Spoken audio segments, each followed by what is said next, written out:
Ninjago and Lego sets go hand in hand. Without the TV show, the sets would not exist, and without the sets, the show would have stopped airing years ago.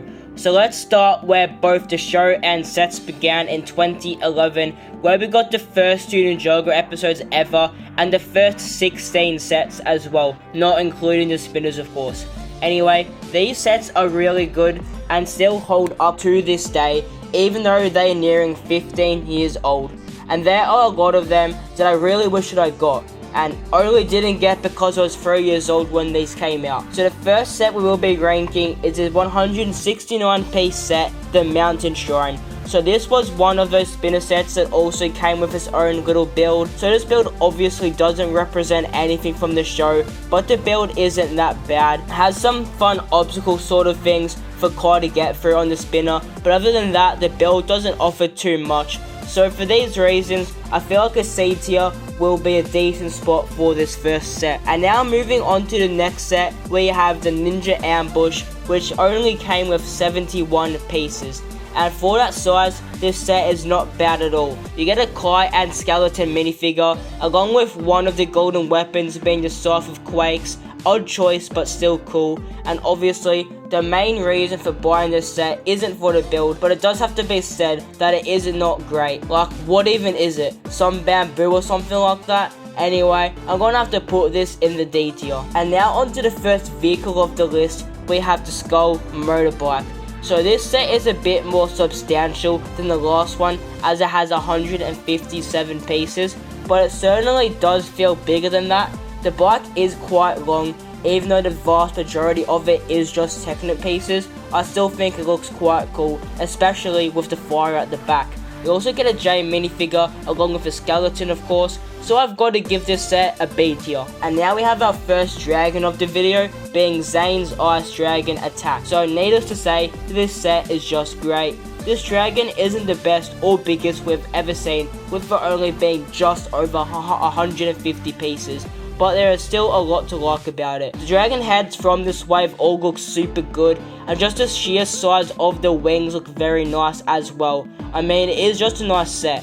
The color scheme is also great. I think this set definitely deserves to be in the B tier. And now let's move on to the Turbo Shredder, which is our biggest set so far at just under 300 pieces. It is also our first set to include multiple ninja minifigures, as we get both Jay and Cole and a skeleton of course. Anyway, the main selling point of this set is actually not that great. Most of it is just those big wheels, leaving what should be the main part of the build looking very bare bones. Yes, I already know I made that joke once before. So yeah, I don't really like this set all too much, so we'll also go into that D tier. So now we'll move on to our first location build, of course being our very first Monastery of Spinjitzu set. So I have quite mixed thoughts on this set. On one hand, I really like it because it depicts a very important location from the show, but it does have to be said, it doesn't really depict it all too well. Yes, you can obviously tell that it is the monastery,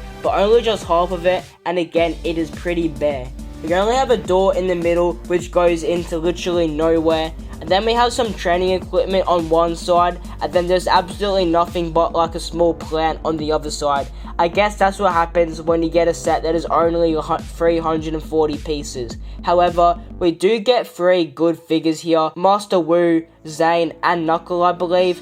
So I don't love this set, and I don't hate it, so it fits perfectly into the C tier. Now we move on to a very great set, Garmadon's Dark Fortress. So this was our very first villain location build, and it is genuinely probably one of the very best. Starting with the figures, we get Kai, Nia, Samakai, and Garmadon, and those last 3 are decently rare as well. We also get another 2 skeletons, but the standout of this set is obviously the 500 piece build. It looks amazing. I love all of the skeleton parts in here, and the black and purple are a match made in heaven. Or should I say, the underworld. The insides of this set is also fairly decent, with at least some space to pose minifigures. this set easily tops the list as we skip the A tier and go straight into the S tier. And continuing on the theme of good sets, we have the Sculpture. So I know this set gets a lot of flack for its name, but the actual build of this set is quite decent. I love the monster truck vibe I get with this set, with the huge wheels of course. There's also a decent cockpit for the vehicle as well. There's also this mechanism on the top that was that thing that kidnaps Neath in the show, so that is cool as well. We also get 4 very good minifigures with Garmadon, Jay, Zane, and one of the Skeleton Generals. So that's why I'll put this set into the B tier. And now we move on to the big boy set of the wave, the set with over 1100 pieces, the fan favorite Fire Temple. So I have got to say, I used to be a bit of a hater on this set. I used to think that it got way too much love and hype for what it was, and I still share that same sentiment, but not to the same extent, as it certainly isn't one of the best Ninjago sets ever. However, it is one of the best sets of this wave. It is massive, very tall and wide. The temple can also open up and split in half to fit Kai's Fire Dragon, which also just casually comes in this set, which is also another very good dragon build. And then the figures, what a lineup we have here. We have Zane, Kai, Nia, Wu, Garmadon, Samukai, and a Skeleton General. That is definitely one of the best minifigure lineups of all time. All quality minifigures. So yeah, this set does go into the S tier. No surprises there. However, it doesn't make the top spot. And now we move on to a slightly smaller set that's under 200 pieces, the Blacksmith Shop. So this set is quite disappointing. It just does not look like the Blacksmith Shop at all, and it doesn't even at least look any good. The inside is also very empty. There is a small fireplace and rack for weapons, but that is it. And that is a shame because this set could and should have been so much better for such an iconic location in the show. But I guess we are getting a new blacksmith shop next year, so maybe it will get its justice then. So unfortunately, this set will have to settle in the D tier. At least the minifigure selection is decent. And now for the third dragon we have seen so far on this list, we have Cole's Earth Dragon Defense. So in my opinion, this is the worst of the 4 original dragons, but that doesn't mean that the dragon is bad at all.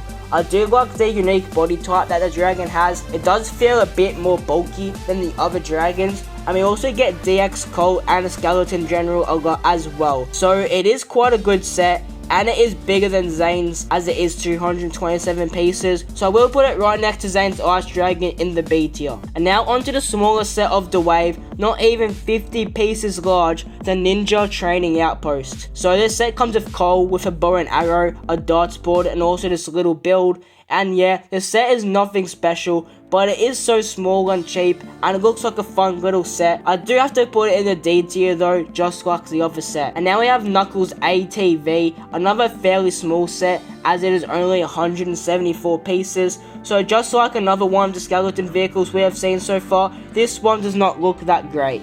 The wheels are very big and don't look that great, unlike the monster truck one. And the little cockpit part for the skeleton is also just not that detailed or great looking in the slightest. There really isn't anything to like about this set at all apart from the good minifigures. But I do want to put something into the F tier, so I guess it'll have to be this one. So we move on to a very weird but also kind of fun set, Skeleton Bowling. This set is certainly interesting. It is sort of like a mini half arena for Jay to use Fujitsu on some skeleton dummies. The actual build for the arena does look quite bad and basic, but the concept of the set being to hit the skeleton dummies with Jay's spinner just seems so much fun. So for that very small reason, I will put this set into the C tier. And just to prove my point further, this set also comes with JDX, which is a very expensive and hard to get minifigure these days. And another spinner battle arena set is next up, being simply called the Ninjago Battle Arena. So this set does look a lot more of an arena than the last set, but it also does look a lot worse. One half of the set uses a dojo color scheme and design, and the other half uses a lot of inspiration from Garmadon's Dark Fortress, and these two sides do not mix well at all. And it doesn't help that most of the set is extremely basic, small, and very low off the ground. However, you do get 2 cool minifigures and spinners and a stadium to use them in, so I guess it is a good starter pack for the spinners. So I don't know whether you'll agree with me on this one, but I will also put this one into C tier. And now let's move on to the last set, and also one of the best, the Lightning Dragon Battle. So this is not only the best dragon from this wave, but also one of the best from the entire series. At its size of 600 pieces, it is very big with a large wingspan, tail, and overall body, which just looks super great with all of that blue. We also get a skeleton helicopter. Not sure if this came to the show, but I can't help but kind of like it. The minifigures are also good. We get 2 skeletons, Woo, and of course that elusive DXJ. It's an easy S tier, and it just misses out on that top spot for me. So this is my ranking of the 2011 Ninjago Pilot sets. Let me know which sets I was completely wrong on, and also let me know which sets you own or wish that you did. Personally, I don't own any of these sets. I did have a Cole spinner, but I have unfortunately lost it along with the Cole minifigure. Anyway, the Pilot sets definitely aren't the best Ninjago sets that we've ever seen, but they're still decent, and a lot of them still hold up till this day. But where do they rank against the other Ninjago waves? Find out in this video on screen where I ranked every Ninjago season set wave. See you later, be ninja.